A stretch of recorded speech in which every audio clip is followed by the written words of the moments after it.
2025 has been yet another defining period for Trinidad and Tobago, one marked by historic decisions, global engagement, and moments that reshaped the national conversation. From the UNC's victory at the general elections and the formation of a new government, to the passage of the Home Invasion Bill and the high-profile visit by India's Prime Minister Narendra Modi, the nation witnessed events that will be etched in our history.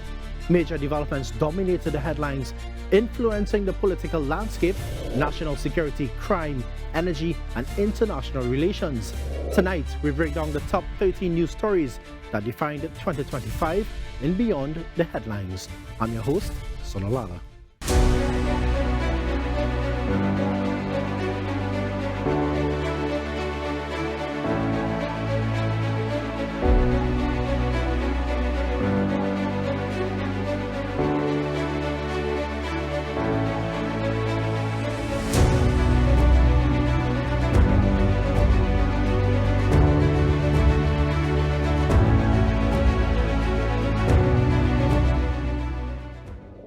April 28, 2025, the Kamla Persad-Bissessar-led United National Congress were victorious at the polls, earning the trust of over 300,000 Trinbagonians and once again creating history 15 years since becoming the nation's first female prime minister.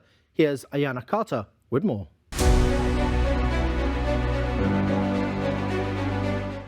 The quiet of Balize House was a sharp contrast to the party-like atmosphere at UNC headquarters. As preliminary results rolled in, it was revealed that the UNC were victorious. A newly elected Kamla Persad-Bissessar was welcomed by hundreds of supporters donned in party colors, waving flags and singing the party's 2025 election theme song.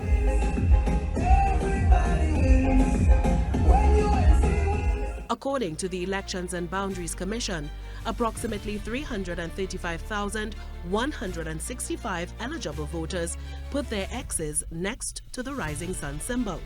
The UNC won 26 seats. The People's National Movement secured 13 seats, while the Tobago People's Party secured the Tobago East and West seats. Recounts were conducted in the days following the election in 3 constituencies: Aruca Lopino, Malabar Mausica, and San Fernando East. Speaking to the nation, the Prime Minister-elect thanked the electorate for giving her party a chance to make things right. It is now that the real work starts.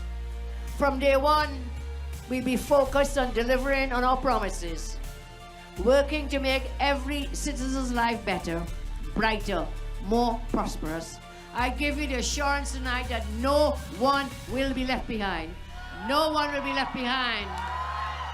Because when UNC wins, everybody wins. She dedicated her victory to the people of Trinidad and Tobago, highlighting some of the priority projects to be tackled from day one. This victory is to reopen the Children's Hospital. This victory is to reopen Petrotrin. This victory is to once again give laptops to our children. This victory is to create over 50,000 jobs. And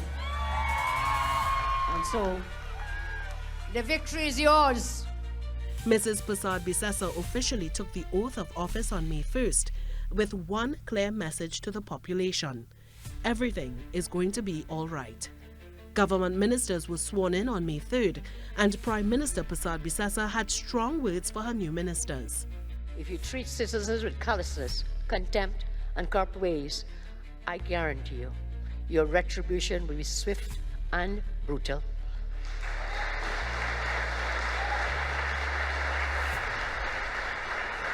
Never, ever mistake my physical appearance or my kindness for weakness. This is the first time in our nation's history that women occupy the top spots in government. President Christine Kangaloo, Prime Minister Kamla Persad-Bissessar, and Opposition Leader Penelope Beckles-Robinson. Ayana Carter for TTT News for Beyond the Headlines 2025 Review. In a historic visit, India's Prime Minister Narendra Modi became the first Indian leader to set foot in Trinidad and Tobago, a trip that was hailed as a major step forward in relations between the two nations. Marie-Therese Bernard breaks down the two-day state visit.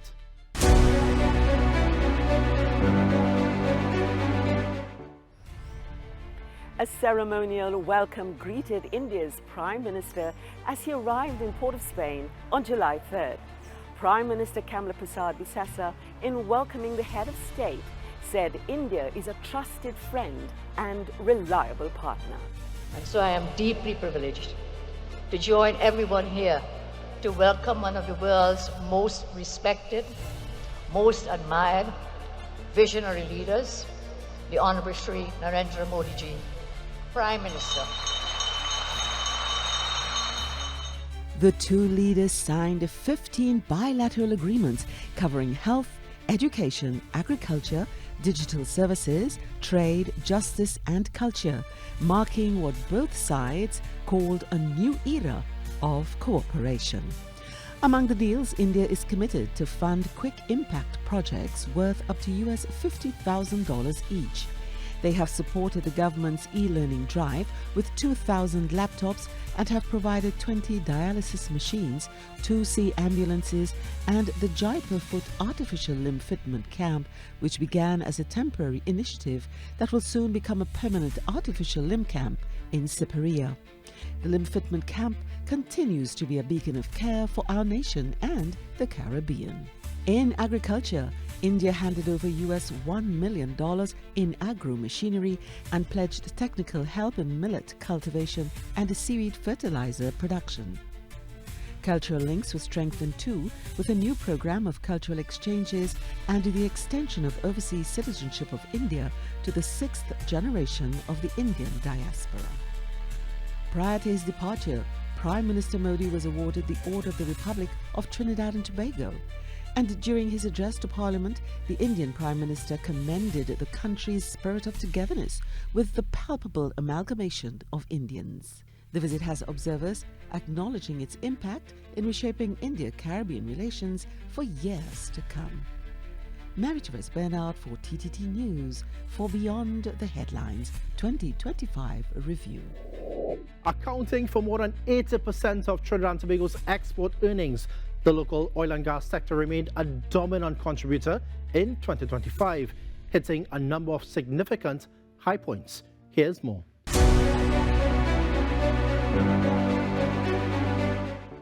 2025 has been an eventful year for the local energy sector.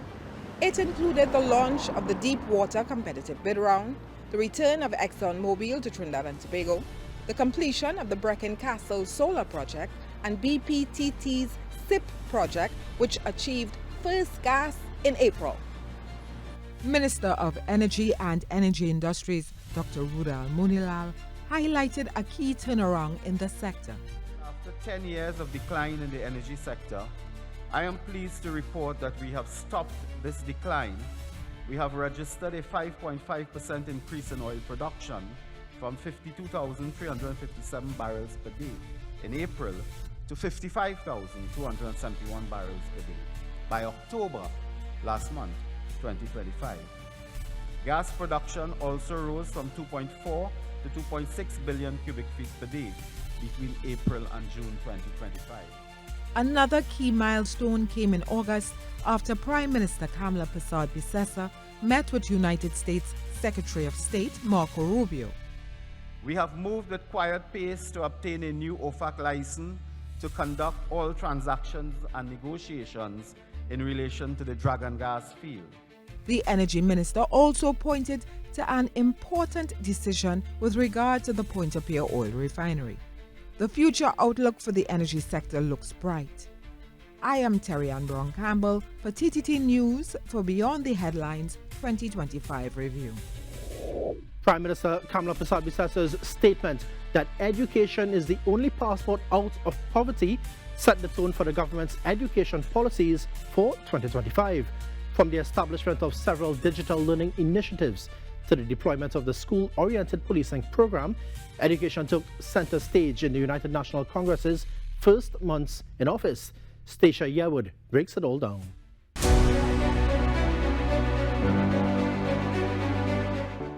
We'll open that gate wide. I always remember in 2010 We opened the gate wide, yes, and we will do it again. They've shut that gate. So the young people of our country have no place to go and no hope and no future. I've always told you that education is the passport out of poverty. Education is the key to a better quality of life. And therefore, we had given education, the education sector a priority in all of the governance, because that's the only way the children are our future. We will open back that gate. We'll bring back the laptop program. And fulfilling a key campaign commitment, 168 Form 1 students at the Penal Secondary School were the first to receive their government-issued laptops in November as part of the ministry's Learning Without Limits, a laptop for every child initiative. Additionally, plans for wireless upgrades at 125 government and government-assisted secondary schools and the installation of network access points at 454 government and government-assisted primary schools were initiated. Beyond technology, the government also intends to tackle education reform. A new holistic approach called the Vision of the Child will now include universal screening of children between ages 4 and 6 to address early developmental, physical and emotional challenges. And a literacy and numeracy series in 2026 will address learning gaps. The United National Congress's focus on the education sector in their first 8 months reflects their belief that an investment in our students is an investment in our future. I believe in the young ones in my country, in your country, and you have to lead the way. I am Stacia Yaward for TTT News, for Beyond the Headlines. Reforming CPEP and URP were key campaign promises of the United National Congress, which alleged widespread corruption and links to criminal activity within both programs.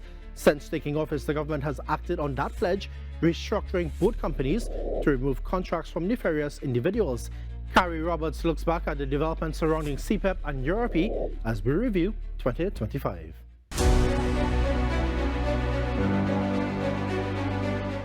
Government officials disclosed that audits of the CPEP and URP programs uncovered numerous irregularities, including the existence of ghost gangs. They reported extensive corruption within the organizations and alleged that state funds had been diverted to support criminal activity. In June, both programs were terminated in Trinidad, resulting in the cancellation of hundreds of contracts as the first step toward comprehensive reform. It's not just about the corruption and the ghost gangs, it's the infiltration by criminal elements. And as you know, I am totally against any criminality at any stage. Maybe you'll say we can't stop it from the days of Adam and Eve, but we have to do all we can to root out criminality. Further scrutiny of CPEP's operations revealed that more than 300 contractors had been granted extensions up to 2029, amounting to $1.4 billion in public expenditure. These revelations prompted Public Utilities Minister Barry Padarath to call for a full investigation, accusing a former minister of political corruption. Government will do its part in terms of lending its immediate support and all of its support with respect to the investigations that will be conducted by the Anti-Corruption Bureau, the Fraud Squad, and ultimately the Office of the Director of Public Prosecutions. During the 2025-2026 budget presentation, government outlined its plans to create more stable, better-paying employment opportunities for those displaced. In October, officials launched the National Recruitment Drive, targeting 20,000 new jobs across ministries and state enterprises in its first phase. The administration maintains that while the decision was difficult, it was necessary, and that they are fulfilling their promise to deliver real jobs for real people. Carrie Roberts for TTT News, Beyond the Headlines 2025 Review.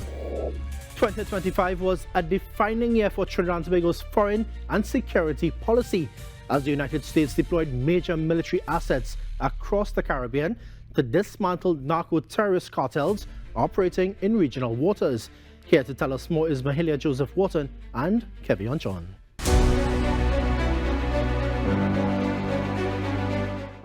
Throughout the escalating tensions, Prime Minister Kamala Persad-Bissessar repeatedly made it clear Trinidad and Tobago fully supports U.S. operations aimed at strengthening regional security and disrupting trafficking networks that have long plagued this nation. This came despite a strong rhetoric from Venezuela, including public warnings and even a declaration naming the Prime Minister persona non grata. But Mrs. Bissau-Bissessar insisted that Trinidad and Tobago is not part of any invasion effort and has had no discussions about entering Venezuelan territory. I will dare to do what I have to do to keep the people of Trinidad and Tobago safe, and that is my priority. I've said TTT first. That is my priority. I have no intention, we've had no discussions of invading Venezuela, of stepping onto Venezuelan soil. Nothing of the sort is happening. With U.S. naval assets operating in Caribbean waters, the Prime Minister made it clear that Trinidad and Tobago welcome their presence, saying the aim is to combat narco-trafficking, human trafficking, and the violence they fuel. Kevion John has more on the reaction and what came next. Yes, Mahalia's support remained firm, even as Venezuela declared Prime Minister Kamala Bissau-Bissessar persona non grata, a move she described as political theatre, noting that her government will continue to back drug interdiction efforts in international waters. In October, the arrival of the U.S. warship USS Gravely brought renewed public scrutiny. But both the Prime Minister and the Minister of Foreign and CARICOM Affairs, Sean Sobers, described the visit as part of long-standing diplomatic and military cooperation. One of the things coming out of trade winds was that our TTDF, our naval capability, may not have been at optimum operating capacity.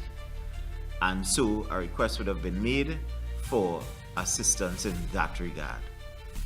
The Gravely is here in furtherance of that request, and we welcome them being here.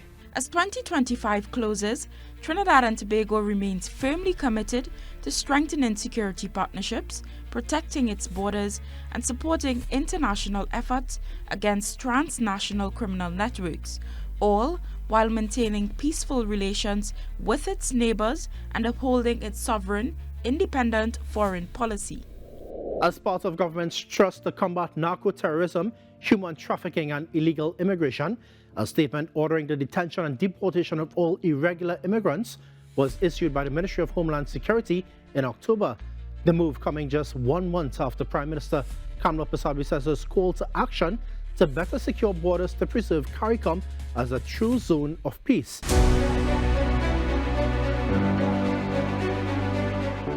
As part of the government's thrust to combat narco-terrorism, human trafficking and illegal immigration, a statement ordering the detention and deportation of all irregular migrants was issued by the Ministry of Homeland Security in October.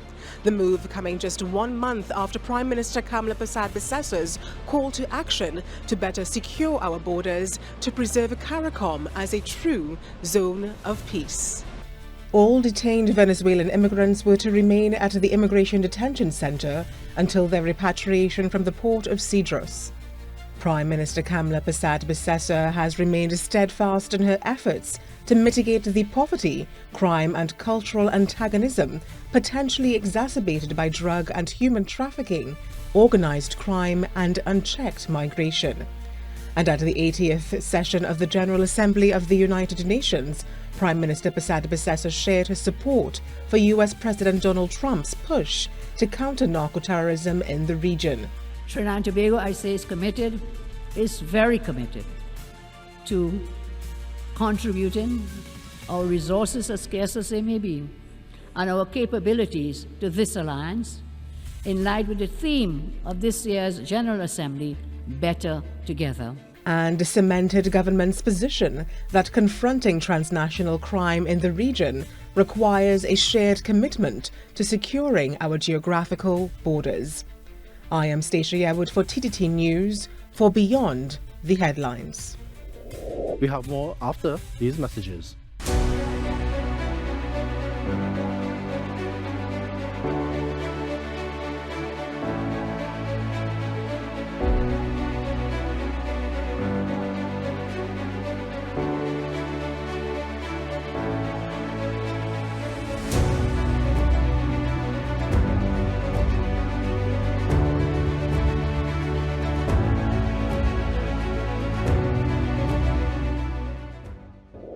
Welcome back. From cheaper fuel and laptops for students to a revived Couva Children's Hospital and tax reforms, Finance Minister Devendranath Thakur promised a people-first approach when he delivered government's $59.23 billion budget in October.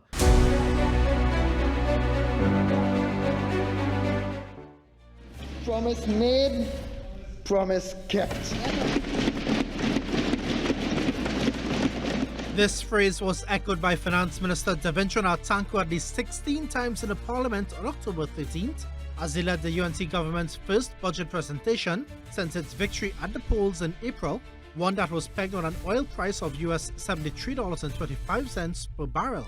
It was a budget framed as a reset, anchored on a TT 55.37 billion in revenue, TT 59.23 billion in spending, with a TT $3.86 billion deficit.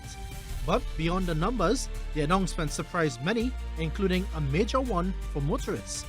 The Honorable Kamala Prasad Bisesa has instructed that effective immediately the price of super gasoline at the gas station pump be reduced by $1 per litre. On an average tank of 50 litres, you will save $50 every time you go to the gas station to fill up. The budget also reaffirmed the government's commitment to public servants. The Honorable Prime Minister has instructed me to advise the Chief Personnel Officer to submit a revised offer of 10%. Foreign used vehicles became more accessible, while luxury electric vehicles faced new taxes. An increase in the permissible age of importation of private cars, that is SUVs, sedans and station wagons, which are powered by gasoline, diesel or CNG, from 3 years and under to 6 years and under from the date of Consumers also felt the pinch with higher duties on alcohol and cigarettes, government insisting it was a health priority. Rum and spirits, 5% of alcohol, the existing is $79.25, 5% of alcohol. That is existing. The new proposed is $158.50. Beer by gravity of beer, the existing duties, $5.14, proposed $10.28. Cigarettes per pack of 20, existing $5.26, proposed $10.52. And talking about health priorities, the Couva Children's Hospital is back on the agenda. This Couva Medical and Multi-Training Facility, Mr. Speaker, was renamed by those opposite. We propose to return it to its original mandate. Another major talking point was a new landlord business surcharge, with Minister Thakur stating that it is based on actual rental income. This measure requires all landlords to register with the Board of Inland Revenue and pay a one-time registration fee of $2,500. Tobago was also not left out, securing a larger slice of the national budget. In total then, the allocation to Tobago for the fiscal year 2026 will be $3.72 billion, which equates to 6.3% of the national budget. At the time of the reading of the budget, the Finance Minister also assured of the UNC government's promise of delivering 18,000 laptops to Form 1 students, a move he said continued to showcase government's priority to the students of TNT. In 2025, a critical piece of legislation was the Stand Your Ground legislation under the Home Invasion, Self-Defense and Defense of Property Bill 2025. The proposed Stand Your Ground legislation sought to establish a new offense of home invasion and grant occupants in lawful possession of their dwelling the right to use defensive force, including deadly force, without any duty to retreat when faced with an intruder.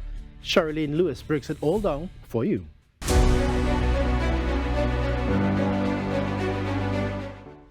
Promise made, promise kept. The Stand Your Ground legislation, which served as a focal point of discussions during the 2025 general elections, commenced soon after the UNC-led government nabbed a victory at the polls. And according to Prime Minister Kamala Prasad Bisesa, Stand Your Ground is a way to tackle home invasions. In the very first public consultation on Stand Your Ground, Minister of Legal Affairs Saddam Hussein justified how the legislation will equip citizens to defend their property against home intruders and attackers. We have been able to achieve several pieces of legislation being passed through the Parliament in just that short space of time. But at page 34 of this manifesto, you will see the first plan when it comes to the crime crisis. The first plan number 1, is pass stand your ground laws. Minister of Public Utilities and Minister in the Office of the Prime Minister Barry Padarat, Couva South constituency, was also one of the many constituencies that also hosted a public consultation on Stand Your Ground, where constituents were invited to share their concerns and suggestions with the government. For almost 10 years, crime was allowed to run away in our country, where we moved from high spikes in murders periodically, progressing into the area of kidnapping for ransom, then going into the area of extortion of business and non-business people alike, to today where we have home invasions and a consortium of all. Following the debate in the House of Representatives, the Home Invasion, Self-Defense and Defense of Property Bill 2025 was passed in the lower house. Prime Minister Kamla Persad-Bissessar on X said, "I am pleased to announce that moments ago the Home Invasion, Self-Defense and Defense of Property Bill 2025 was passed in the House of Representatives. Regrettably, though unsurprisingly, the opposition voted against this critical legislation, once again failing to put the safety of our people first." I'm Sherilyn Lewis for Beyond the Headlines. 2025 was another year marked by tragedy, trauma and justice served. But despite the many brutal murders, Commissioner of Police Alistair Guevara noted that the country is seeing progress. Here's Daniel John.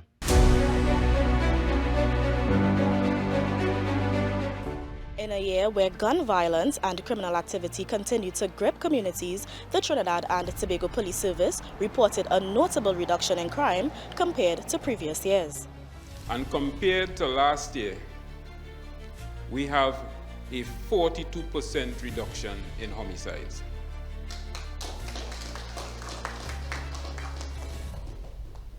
These are not just numbers, they are ruptures in the criminal ecosystem.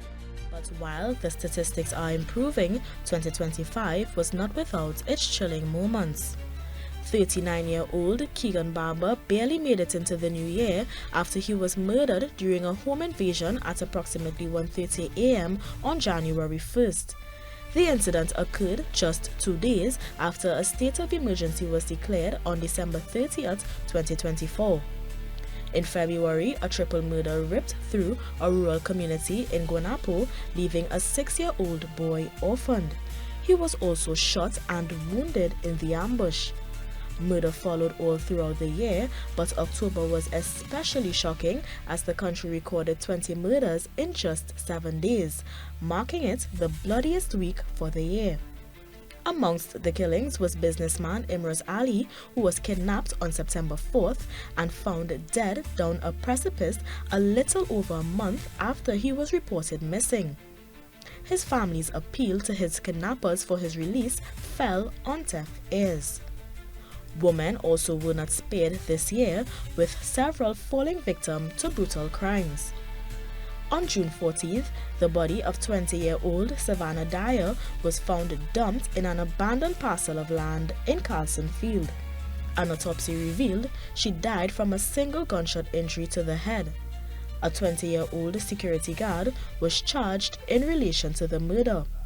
Approximately 1 month later, Candace Honore's horror story rocked the country as her dismembered remains was found stuffed in a suitcase in a shallow pond along Oropuch Road, Valencia.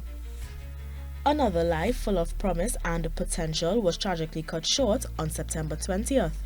12-year-old Mariah Senath, student at San Fernando East Secondary School, was beaten to death near her grandmother's Friendship Village home. Her body was found with bruises to her stomach and chest. An autopsy revealed she died from blunt force trauma.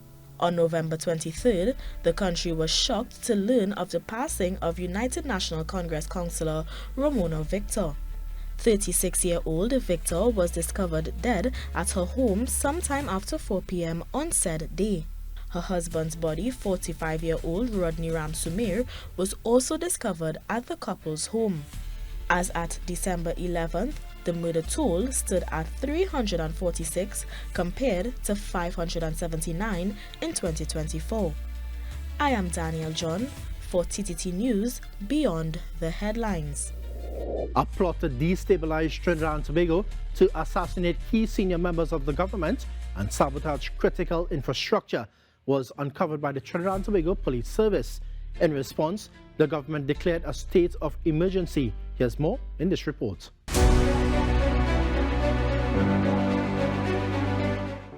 Just under 3 months after assuming office, the newly appointed United National Congress government was confronted with alarming intelligence, forced to immediately take steps to mitigate risks to the country. On the morning of July 18, 2025, citizens awoke to the startling announcement of a state of emergency. The declaration followed an urgent briefing to the National Security Council by Commissioner of Police Alistair Guevara, who revealed evidence of a coordinated plot aimed at destabilizing the country.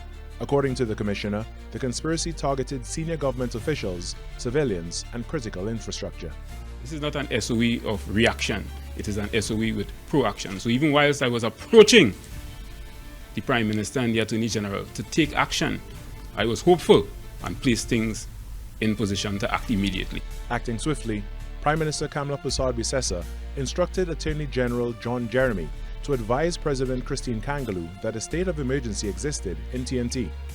With those measures, the government also took steps to swiftly address security concerns through approving a Senate-backed prison order, with all 23 members voting in favor to authorize the transfer of high-risk inmates to a secure temporary detention facility at the Trinidad and Tobago Regiment Tetron Barracks. Among those detained later included a senior prison superintendent, Garth Guarda, who is alleged to have ties to other inmates. As investigations and operations stemming from the SOE continue to intensify, approaching August 31st, Independence Day, Prime Minister Persad-Bissessar advised that the annual parade will be replaced with a national day of prayer and reflection. 23 different religious organizations came together on the occasion, represented by the Interreligious Organization of Trinidad and Tobago. The government also, through the Attorney General, maintained its stance that while the SOE is not a permanent solution to resolving crime, it has seen major successes in reducing criminal activities. The TTPS and the Minister of Homeland Security have advised that several critical operations are in train now, and that these enhanced powers under the SOE are necessary for the completion and consolidation of their efforts towards dismantling the gangs, the criminal networks, and keeping the country safe. Since assuming office on April 23rd, the government, along with supported law enforcement agencies, continue to implement crime-fighting policies and procedures, including placing police officers in schools to ensure a safer environment for students. Carrie Roberts for TTT News, Beyond the Headlines, 2025 Review. Prime Minister Kamla Persad-Bissessar, during her Christmas greetings in the Lower House, said the last 3 months in the Parliament were full of change and advancement for Trinidad and Tobago. Karen Cozier-Phillip takes a look at some of the highlights of the first session of the 13th Republican Parliament.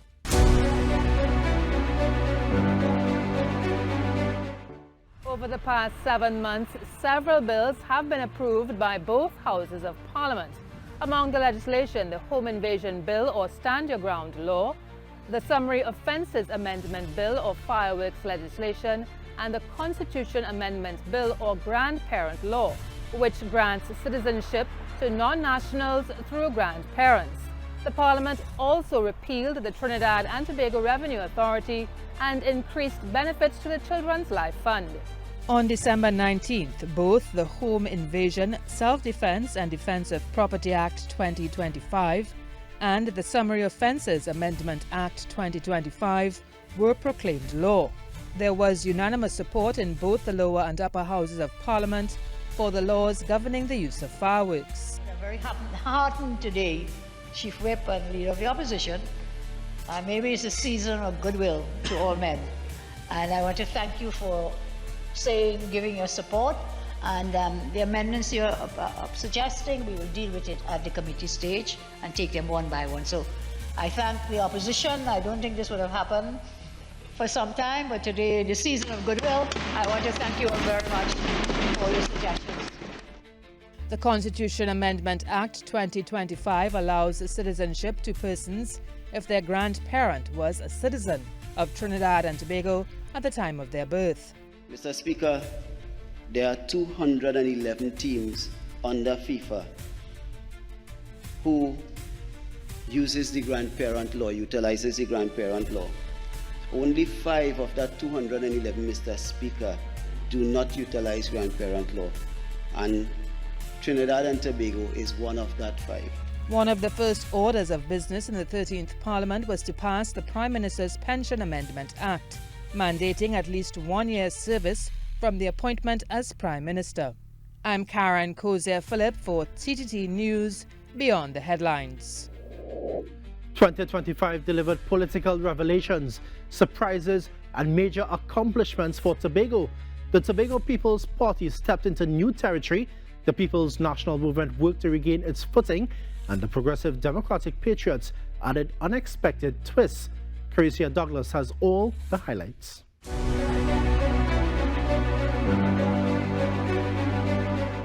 The year began with major political surprises as the island's newest political party, the Tobago People's Party, announced plans to contest the 2025 general elections. TPP, led by Fali Augustine, which was just over 1 year old, announced its intention to contest the Tobago East and the Tobago West seats.